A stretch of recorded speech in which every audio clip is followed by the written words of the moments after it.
Berlari. Jika Anda ingin untung, Anda harus membayar lebih. Lu Qingye adalah wanita yang sangat cerdas. Ketika dia melihat Liu Zifeng menunjukkan ekspresi seperti itu, dia segera mengerti apa yang dia pikirkan. Berpura-pura menyesal, dia menghela nafas berat dan berkata, "Yah, karena keponakan Zifeng bersikeras untuk memutuskan pertunangan, sebagai seorang penatua, aku pasti tidak bisa memaksamu." Nyonya Lu, saya baru saja memikirkannya dengan hati-hati. Keluarga Liu kami adalah salah satu keluarga sekte rahasia. Kejujuran harus menjadi kualitas yang paling mendasar, jadi menurut saya pernikahan ini tidak boleh dibatalkan. Keponakanku sayang, kamu tidak perlu memaksakan diri. Ini adalah keputusan awal yang kami buat dengan ayahmu, tapi sekarang kami sudah mulai menganjurkan kemandirian pernikahan. Bahkan jika kamu memutuskan pertunangan, bibiku akan melakukannya, tidak menyalahkanmu. Apa yang kamu bicarakan? Wajah Liu Zifeng menjadi gelap dan dia berkata, apakah keluarga Liu kita adalah tipe keluarga yang tidak menepati janji? Sebenarnya, tujuan kedatangan saya ke sini hari ini adalah untuk melamar Nona Mo, dan saya datang untuk melamar pada urutan keluarga. Tapi kamu baru saja mengatakannya dengan jelas. Apa yang kubilang? Putuskan pertunangan. Haha, aku baru saja menguji ketulusan Nyonya Lu seperti itu. Nyonya Lu, Anda sangat mengecewakan saya. Bagaimana Anda bisa menyetujuinya begitu saya mengatakan untuk memutuskan pertunangan? Apakah Anda menganggap pertunangan ini terlalu serius? Apakah Anda memahami semangat kontrak? Petik 2. Oh nak, kamu berpura-pura menjadi hal yang sama untukku. Lu Qingye berpikir dengan bangga di dalam hatinya, tetapi dia berpura-pura bersalah di wajahnya saat dia berkata, "Oh, setelah mendengar apa yang dikatakan keponakanku, bibiku menyadari bahwa dia begitu dangkal sehingga dia bahkan tidak menyadari bahwa kamu sedang mengujiku." Anda benar, kita harus mematuhi semangat kontrak. Karena keponakan Zifeng memiliki niat ini, mari kita tetapkan tanggal tertentu. Petik 2. Lu Qingye memutar matanya dengan cerdik dan berkata, hadiah dan hal-hal lain telah ditulis dengan sangat jelas dalam kontrak pertunangan ini, jadi saya tidak akan mengatakan lebih banyak. Selain itu, menurut saya pesta pernikahan Anda harus lebih megah. Semakin besar lebih baik, sehingga dapat memperlihatkan wajah keluarga rahasianya. Mata berapi-api Liu Zifeng mengamati tubuh Mo Qingwan lagi, dan dia mengangguk dan berkata, itu wajar. Dengan status saya di keluarga Liu, saya akan mengundang semua perwakilan dari semua kekuatan di Kunlun ke jamuan makan. Siapa yang tidak berani datang? Petik 2. Setelah keluarga Liu keluar dari masalah, hal pertama yang mereka lakukan adalah menanyakan tentang keluarga sekte rahasia lainnya, dan menemukan bahwa tidak satupun dari mereka yang melakukan gerakan apapun. Artinya keluarga-keluarga tersebut masih dikurung dan tidak tahu kapan bisa keluar. Ini adalah hal yang baik untuk keluarga Liu. Awalnya, di antara keluarga sekte rahasia utama, keluarga Liu berada di urutan paling bawah.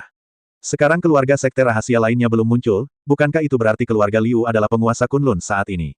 Setelah mendapatkan janji Liu Zifeng, Lu Qingye tersenyum cerah dan akhirnya berhenti berpura-pura. Dia berkata dengan riang, kalau begitu, ayo buat kesepakatan, haha. Bu, sudah kubilang aku belum mau menikah. Mo Qingwan tiba-tiba berbicara. Lu Qingye menghampirinya dan berkata, mengapa kamu tidak memikirkannya? Keponakan Zifeng berasal dari sekte rahasia dan penampilannya tidak buruk. Jika kamu menikah dengannya, apakah aku masih bisa berbuat salah padamu? Mo Qingwan menggelengkan kepalanya dan berkata, aku hanya belum punya ide untuk menikah. Kalau begitu kamu bisa menghabiskan waktu bersama Zifeng dulu untuk melihat apakah kamu bisa akrab dengannya. Tidak Mut, tidak Mut. Lu Qingye tertegun sejenak dan memandang Mo Qingwan dengan ekspresi terkejut. Putrinya selalu sangat patuh sebelumnya. Lu Qingye memintanya untuk berhubungan dengan talenta muda yang luar biasa, dan dia bersedia untuk pergi. Bahkan jika dia tidak berencana untuk menikah, alangkah baiknya jika dia mendapatkan beberapa teman. Tapi kali ini, Mo Qingwan sebenarnya menjawab secara langsung bahwa dia sedang tidak mood. Bahkan tidak berminat untuk berteman. Ini sedikit berbeda dari Mo Qingwan sebelumnya. Lu Qingye bertanya dengan ragu, Qingwan, ada apa denganmu hari ini? Ibu hanya memintamu untuk mencoba bergaul dengan Zifeng dulu, dan dia tidak memaksamu untuk menikah dengannya sekarang. Mengapa kamu tidak bahagia? Mo Qingwan menggelengkan kepalanya, dengan emosi campur aduk. Kenapa kamu tidak bahagia? Itu bukan karena pemuda itu meninggalkan bayangan yang begitu dalam di hatinya. Terlebih lagi, gangster bernama Zhang San yang dia temui di Jianzhong terakhir kali selalu memberikan ilusi samar kepada Mo Qingwan bahwa Zhang San sebenarnya adalah Lu Yun. Mencurigakan, tapi tidak ada bukti. Patah. Pada saat ini, sosok cantik tiba-tiba masuk dari luar. Setelah melihat situasi di ruang tamu, dia segera mundur tanpa mengucapkan sepatah kata pun. Liu Zifeng sedikit terkejut dan berkata, Nyonya Lu, siapa itu tadi? Oh, itu putri kecilku, Bing Ning. Lu Qingye melihat keluar pintu dan berkata dengan penuh emosi. Sejak Lu Yun meninggalkan keluarga Mo, Wang Bining jarang berbicara setiap hari kecuali untuk berlatih. Lu Qingye melihat semua ini. Mata Liu Zifeng tiba-tiba menjadi sedikit lebih cerah, sedikit berkedip, dan dia tidak tahu apa yang dia pikirkan. Meskipun itu hanya sekilas kecantikan yang datang sekarang, Liu Zifeng tahu bahwa dia bahkan lebih montok daripada Mo Qingwan. Apalagi wajah cantik Wang Bining dengan sedikit baby fat yang lembut dan halus terlihat seperti jeli, dan langsung menyentuh hati Liu Zifeng. Liu Zifeng berpikir sejenak dan berkata, Nyonya Lu, karena Nona Qingwan tidak ingin berteman dengan saya, tentu saja saya tidak ingin memaksa siapapun untuk mempersulit saya. Tetapi jika saya tidak memenuhi pertunangan ini, saya tidak akan bisa menjelaskannya ketika saya kembali. Terlebih lagi, jika masalah ini menyebar dan orang-orang di luar mengetahui bahwa saya, Liu Zifeng, ditolak oleh keluarga Mo Anda, niscaya akan menyebabkan wajah keluarga Liu kami rusak. Hal ini mungkin berdampak buruk pada hubungan kedua keluarga kami. Petik 2. Liu Zifeng tidak mengatakannya dengan jelas, tetapi melalui sikapnya dan kata-katanya, dia sudah mengungkapkan maksudnya. Jika putri sulungmu tidak mau, biarlah putri bungsumu yang datang. Pokoknya harus ada yang memenuhi pertunangannya. Saya dapat membantu Anda bertanya. Lu Qinghe hendak berkata, aku bisa bertanya pada Bing Ning apa maksudnya, tapi di tengah kalimat, wajah dingin dan mendominasi tiba-tiba muncul di benaknya, menyebabkan dia menelan sisa kata-katanya. Lu Qinghe menahan paruh kedua kalimatnya. Dia tidak tahu kenapa, tapi saat ini, wajah Lu Yun tiba-tiba muncul di benaknya, terutama ketika Lu Yun meninggalkan keluarga Mo, tatapan matanya tidak jelas. Tampaknya selama Lu Qinghe berani memaksa Wang Bining melakukan apapun yang tidak ingin dia lakukan, Lu Yun pasti akan membuat keluarga Mo membayar mahal. Ini adalah perasaan yang sangat konyol. Lu Yun jelas sudah mati. Lu Qinghe tidak tahu mengapa dia memiliki ketakutan seperti itu. Dia tidak melanjutkan. Saya juga tahu bahwa Wang Bining membencinya sebagai seorang ibu. Jika dia mengucapkan kata-kata seperti itu lagi padanya, itu pasti akan membuat kebencian Wang Bining semakin dalam. Namun, ekspresi Mo Qingwan sedikit berubah. Terutama saat dia melihat Wang Bining, sedikit kecemburuan muncul di matanya. Ya, dia cemburu pada Wang Bining. Ketika Wang Bining pertama kali kembali ke keluarga Mo, dia baru berada di pemurnian Qi tingkat pertama. Kurang dari sebulan kemudian, dia dipromosikan ke pemurnian Qi tingkat kelima. Apa konsep ini? Dia jenius dalam berkultivasi. Jika Wang Bining tidak mengalami kultivasi dalam waktu singkat, jika dia telah berlatih sejak dia masih kecil seperti Mo Qingwan, diperkirakan pada usia ini, dia mungkin telah menembus tahap inti emas. Menakutkan. Tak heran jika dalam uji potensi beberapa waktu lalu, Wang Bining mengukur cahaya keemasan pucat yang mewakili potensi tak terbatas. Sesuai dengan namanya, yang lainnya adalah Lu Yun. Mo Qingwan mengakui bahwa dia awalnya mendekati Lu Yun dengan suatu tujuan, tetapi setelah mengalami hal-hal itu, dia menyadari bahwa dia tidak bisa lagi menghilangkan kehadiran Lu Yun. Dia dulunya tidak suka bergaul dengan orang yang memiliki bakat buruk, jadi di mata sebagian besar orang di akademi. Hanya saja gejalanya tidak seserius yang dialami Lu Qinghe. Dengan karakter asli Mo Qingwan, jika dia tahu bahwa seseorang tidak akan pernah bisa memasuki tahap inti emas lagi dalam kehidupan ini, dia pasti tidak akan berteman dengannya, apalagi menganggap serius orang seperti itu. Tapi Lu Yun adalah pengecualian. Lu Yun jelas sudah mati, tapi Mo Qingwan tidak hanya menaruhnya di matanya, tapi juga memasukkannya ke dalam pikirannya. Dari waktu ke waktu, dia akan mengingat adegan pertama pertemuan mereka. Bukankah ini hanya menyukainya? Tetapi, Lu Yun juga membuatnya sedih. Ketika dia memperlakukan Wang Bining, dia menyayanginya, tetapi ketika dia memperlakukan Mo Qingwan, dia memiliki sikap acuh tak acuh. Standar ganda seperti itu bisa dimaklumi. Siapa yang membiarkan keduanya memiliki hubungan yang mendalam sejak kecil? Mo Qingwan mengetahui hal ini dengan jelas, tetapi dia masih merasakan kesenjangan psikologis. Kesenjangan ini akhirnya berubah menjadi kecemburuan terhadap Wang Bining. Baru saja, saat Wang Bining masuk, ekspresi Liu Zifeng berubah secara signifikan, yang membuat Mo Qingwan merasa semakin tidak nyaman. Dia berpikir meskipun Lu Yun benar-benar kembali, orang yang dipilih adalah Wang Bining, bukan dia. Jadi apa yang masih kamu nantikan? Mungkin karena kesempatan berjudi dengan Lu Yun, atau mungkin karena dia ingin selangkah lebih maju dari Wang Bining, Mo Qingwan mengertakkan gigi dan berkata, saya setuju. Apa? Lu Qinghe dan Liu Zifeng sama-sama tertegun sejenak. Mereka tidak tahu mengapa Mo Qingwan tiba-tiba mengubah kata-katanya. Mo Qingwan mengulanginya lagi dan berkata, saya setuju untuk memenuhi pertunangan, tapi seperti yang baru saja dikatakan ibu saya, kami berharap pesta pernikahan kami akan semegah mungkin.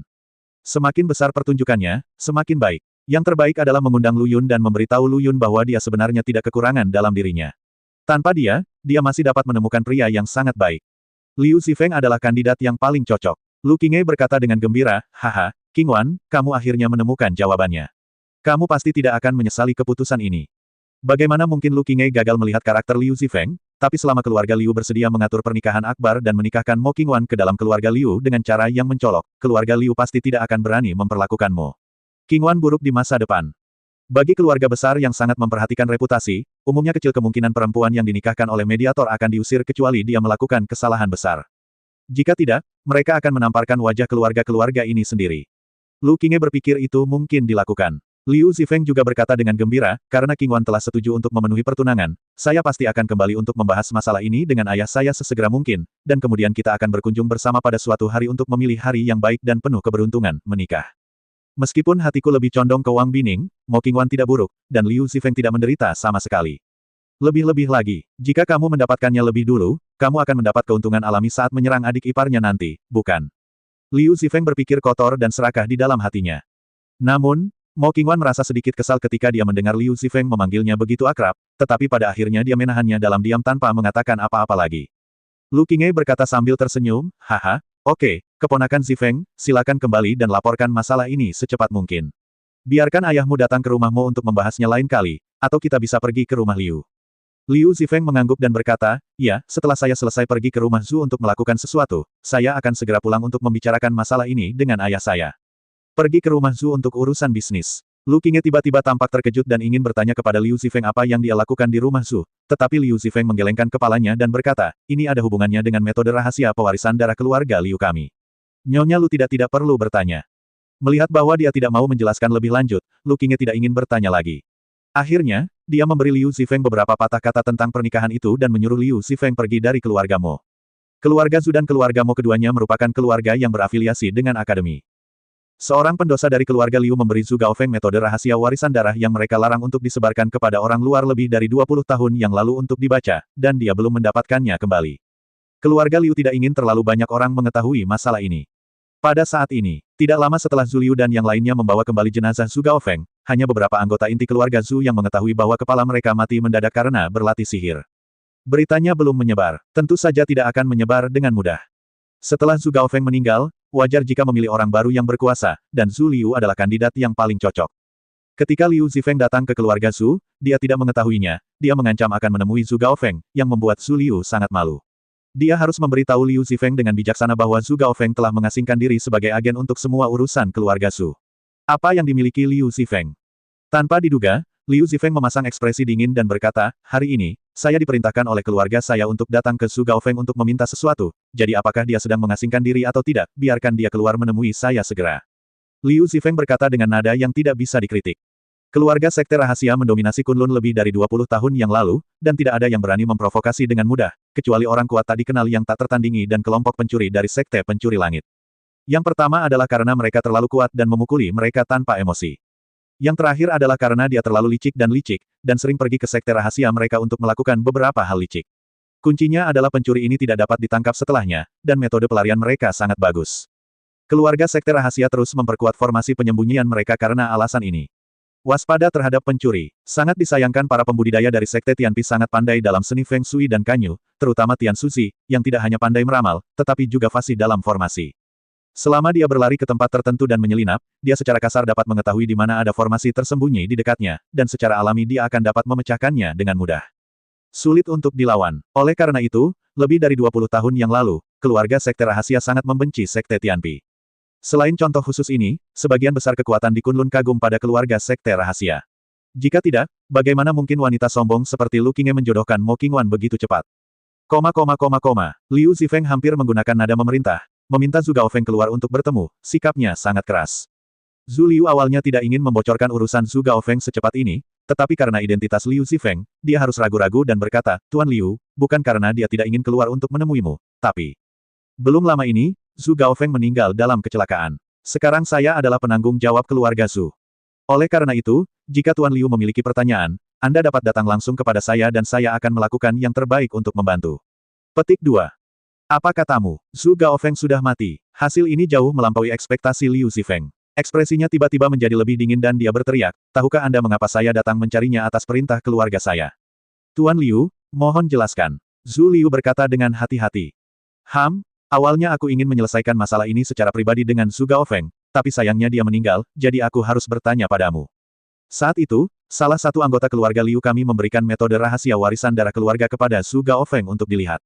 Itu belum dikembalikan. Tahukah Anda ini?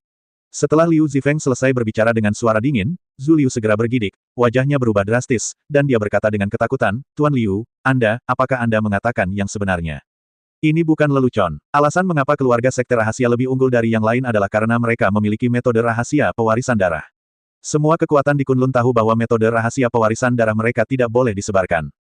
Jika Zhu Gaofeng benar-benar menghilangkan metode rahasia warisan darah dari keluarga Liu, tidak ada keraguan bahwa konsekuensinya akan sangat serius. Tidak heran Liu Zifeng memanggil Zhu Gaofeng dengan penuh semangat. Liu Zifeng berkata dengan suara dingin, anggota suku itu dieksekusi oleh keluarga karena kejadian ini. Sebelum dia meninggal, dia secara pribadi melacurkan dirinya dan memberikan metode rahasia warisan darah kepada Zhu Gaofeng. Apakah saya masih bisa berbohong kepada Anda? Jangan berani. Zhu Liu menjadi semakin ketakutan, keringat dingin mengucur di dahinya, dan berkata, ketika Zhu Gaofeng masih hidup, semua barang penting disembunyikan di ruang kerjanya. Sekarang saya akan mengajak orang untuk menggeledah ruang kerjanya. Aku akan pergi mencarinya bersamamu, kata Liu Zifeng. Zhu Liu ragu-ragu sejenak, lalu mengangguk dengan berat, oke. Ruang belajar Zhu Gaofeng dulunya adalah tempat penting bagi keluarga Zhu. Tidak ada seorang pun yang diizinkan masuk dengan mudah tanpa persetujuannya, tetapi apa yang dikatakan Liu Zifeng hari ini sungguh menakutkan. Belum lagi keluarga Zhu, bahkan Akademi Yunsan pun tidak mampu menyinggung keluarga sekte rahasia. Zhu Liu membawa beberapa anggota penting keluarga Zhu, serta Liu Zifeng, ke ruang kerja Zhu Gaofeng dan mengobrak-abrik hampir setiap sudut, tetapi tetap tidak dapat menemukannya. Mereka hanya menemukan beberapa lembar kertas naskah yang dibuang di laci meja. Setelah Liu Zifeng memindainya, dia langsung berkata dengan marah, sungguh anjing yang pemberani. Kamu sebenarnya ingin menguraikan metode rahasia pewarisan darah Liu kita keluarga. Bagaimana mungkin Liu Zifeng tidak melihat bahwa isi manuskrip ini jelas merupakan analisis metode rahasia pewarisan darah keluarga Liu. Zhu Liu sangat terkejut hingga dia hampir berlutut di depan Liu Zifeng dan berkata, Tuan Liu, selamatkan hidupmu. Ini adalah perbuatan pribadi Zhu Gaofeng. Keluarga Liu kami benar-benar tidak mengetahui hal ini. Berhenti bicara omong kosong, temukan metode rahasia penerus darah dulu, dan kita akan bicara tentang akuntabilitas nanti. Liu Zifeng juga sangat mudah tersinggung. Dia awalnya berpikir bahwa dia bisa menemukan Zhu Gaofeng dan mendapatkan kembali metode rahasianya, tetapi dia tidak menyangka itu akan terlalu merepotkan. Zhu Liu buru-buru memimpin orang lain untuk mencari lagi, tetapi masih tidak menemukan apapun. Dia langsung khawatir dan khawatir. Melihat wajah Liu Zifeng menjadi semakin suram, dia tiba-tiba mendapat ide dan berkata, saya tahu. Apa yang kamu tahu? Liu Zifeng menatapnya tajam. Zhu Liu menganalisis dan berkata, karena manuskrip ini akan muncul di laci, itu berarti Zhu Gaofeng pasti telah memasukkan metode rahasia ke dalam laci ini sebelumnya. Sekarang karena tidak ada di sana, kemungkinan besar dia mengeluarkannya dan menaruhnya itu di tubuhnya. Sebenarnya saya memintanya untuk menganalisisnya dengan benar. Zhu Gaofeng telah mengunci metode rahasia pewarisan darah di dalam laci sebelumnya. Baru beberapa waktu yang lalu dia mengeluarkan metode rahasia asli dan versi yang disederhanakan untuk dibandingkan dan dipraktikkan Lu Yun lebih awal, jadi dia tidak memasukkan metode rahasia itu ke dalam laci. Zhu Gaofeng tidak menyangka dia akan mati di luar seperti ini. Di mana tubuh Zhu Gaofeng? Liu Zifeng bertanya dengan cemberut. Masih ada di peti mati es di ruang rahasia, aku akan memeriksanya. Zhu Liu senang karena jenazah Zhu Gaofeng belum dibuang dan hendak menggeledah jenazah Zhu Gaofeng, namun ketika dia membuka peti mati es, dia tiba-tiba tercengang. Baru kemudian dia teringat bahwa pakaian Zhu Gaofeng telah diledakkan oleh Lu Yun. Tas penyimpanan secara alami ditinggalkan di luar. Liu Zifeng berkata dengan tidak sabar, apa yang terjadi? Saya meminta Anda untuk mengetahui metode rahasia pewarisan darah. Mengapa Anda berdiri di sana dengan linglung? Dia melirik keadaan Zhu Gaofeng yang sudah mati dan bertanya-tanya, bagaimana dia bisa terlihat seperti ini? Zhu Liu tampak sedih dan berkata, tas penyimpanannya pasti diambil oleh senior Lu. Bukan suatu keharusan, tapi ya. Saat dia sedang membersihkan medan perang, Zhu Liu dengan jelas melihat Lu Yun membungkuk untuk mengambil sesuatu. Melihat ke belakang sekarang, bukankah benda itu terlihat seperti tas penyimpanan Zhu Gaofeng? Liu Zifeng mengerutkan kening, siapa senior Lu? Pada titik ini, Zhu Liu tidak bisa menyembunyikan apapun lagi. Dia menghela nafas sedikit dan dengan kasar menceritakan sebab dan akibat dari masalah tersebut. Dia berjanji pada Lu Yun untuk merahasiakannya, tapi keluarga Liu juga tidak mampu menyinggung perasaannya. Jadi ketika Zhu Liu menjelaskan apa yang terjadi, dia menekankan bahwa senior Lu sangat menakutkan, dan yang terbaik adalah mendiskusikannya dengannya dengan ramah dan mendapatkan tas penyimpanannya kembali. Namun, Liu Zifeng tidak memiliki kesabaran untuk mendengarkan penjelasan rincinya, dan berkata dengan dingin, sekarang kamu sudah tahu petunjuknya, berhentilah mengomel dan bawa aku mencari senior Lu itu. Zhu Liu juga takut Lu Yun akan salah paham, dan berpikir bahwa dia harus pergi ke sana secara langsung agar dia bisa menjelaskan semuanya dengan jelas, jadi dia berkata, baiklah, saya akan membawa Tuan Liu ke sana sekarang. Ada jeda. Dia mengingatkan lagi, Tuan Liu, senior Lu itu tidak boleh mudah terprovokasi. Bagaimana kalau membiarkan saya bernegosiasi dengannya ketika saatnya tiba? Aku sudah membuat keputusan sendiri. Pekerjaan rekonstruksi Balai Xinglin sedang berlangsung. Lu Yun juga tidak menganggur. Dia mengukir lingkaran sihir jiwa besar di sekitar Villa Hijau. Berdasarkan lingkaran sihir pikiran asli, dia menambahkan beberapa agresivitas. Bahkan suku hantu misterius itu tidak berani mendekat dengan mudah. Setelah pengaturan selesai, Lu Yun kembali ke kamar dan mengeluarkan tas penyimpanan. Isinya tidak lebih dari beberapa senjata ajaib, ramuan dan sejenisnya. Aku tidak menyangka Zhu Gaofeng belajar dengan giat. Catatan bacaannya sungguh luar biasa. Lu Yun membolak-balik tumpukan kertas naskah yang tebal, berpikir bahwa bahkan Zhu Gaofeng harus menulis setumpuk anotasi yang begitu tebal. Itu pasti serangkaian teknik yang sangat canggih. Dia dengan penasaran mengambil buku rahasia suksesi darah. Membuka, detik berikutnya, dia sedikit terkejut. Mengapa teknik ini mirip dengan teknik magis tanpa nama yang saya praktikkan? Tapi menurutku itu jauh lebih sederhana daripada sihir tanpa nama. Ya, seperti itulah rasanya. Metode rahasia pewarisan darah ini, yang dianggap sebagai harta karun oleh keluarga Liu, ternyata sangat sederhana di mata Lu Yun, sama sekali tidak ada bandingannya dengan metode sihir tanpa nama. Dengan keraguan di benaknya, Lu Yun mulai berlatih sesuai dengan metode rahasia pewarisan darah. Setelah beberapa saat, dia merasakan kekuatan magis tanpa nama di tubuhnya perlahan bergerak. Sangat-sangat lambat, seperti mobil yang tenaga penggeraknya tidak mencukupi, sulit dikendarai sama sekali. Namun yang pasti metode rahasia ini pasti memiliki hubungan yang dalam dengan skill sihir tanpa nama. Setelah terkejut beberapa saat, Lu Yun sepertinya memahami sesuatu, dan dia tidak bisa menahan diri untuk tidak berkata dengan marah, "Kamu Zhu Gaofeng, kamu berani diam-diam mempelajari keterampilan terdalam dari Sekte Tiandao kami, dan apa yang kamu pelajari adalah versi peniru, sampah." Petik 2. Guru Tao tua saat itu berkata bahwa ini adalah teknik unik yang dibuat khusus untuknya. Setelah dia mempelajarinya, dia membakar aslinya. Jadi tidak bisa disebarkan. Itu pasti telah dicuri oleh beberapa pencuri sebelum pendeta Tao tua memberikannya kepadanya, jadi beberapa versi peniru pun tersebar. Betapa buruknya, betapa buruknya. Siapa yang mencuri harus dipukul sampai mati dengan tongkat. Lu Yun dengan marah melemparkan teknik rahasia Sueji ke tempat sampah. Setelah memikirkannya beberapa saat, dia masih merasa marah. Kali ini saya merasa jauh lebih nyaman.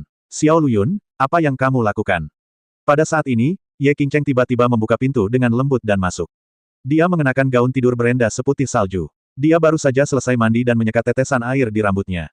Saat lengan teratai sedikit terangkat, ujung gaun tidur berenda terangkat beberapa sentimeter secara alami, memperlihatkan sepasang kaki berwarna merah muda kristal ke udara lebih penuh.